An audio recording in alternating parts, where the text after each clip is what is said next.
आम्ही सातार्डा नहेबाग या पुलावर आहोत आणि ही शापोरा नदी, या शापोरा नदीत मोठ्या प्रमाणात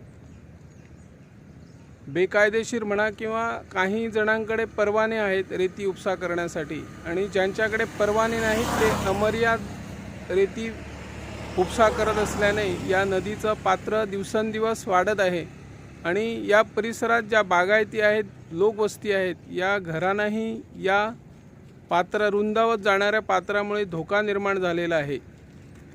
काही ठिकाणी नदीच्या पात्रात भराव टाकून, मातीचा भराव टाकून पात्र बुजवण्याचा प्रयत्न चालू आहेत, जोरदार प्रयत्न चालू आहेत आणि नदीच्या पात्रात माती टाकून पाण्याचा प्रवाह अडवल्यामुळे इतर ठिकाणी पात्र रुंदावत जाऊन जी शेती आहेत, बागायती आहेत, त्या बागायती आज अनेक नुकसानीत आहेत।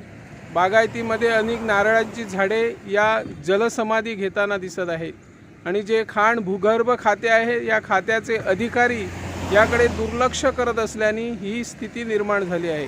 भविष्यात नहीबाग सातार्डा म्हणा, पलीकडील आपल्या महाराष्ट्राच्या बाजूना सातार्डा आहे, मग आरोशे भाग आहे किंवा सातोशे भाग आहे, उगवे भाग आहे आणि नहीबाग हा भाग आहे।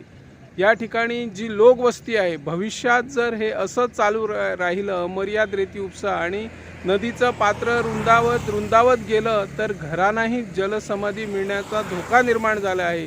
त्यामुळे सरकारने याकडे गांभीर्याने लक्ष देऊन जी अमर्याद रेती काढली जाते आणि नदीचं पात्र बुजवण्याचा प्रयत्न चालू आहे तो हाणून पाडला आहे, अशी या माध्यमातून आम्ही मागणी करत आहोत। मी निवृत्ती शिरोडकर, इन गोवा 24 ताससाठी।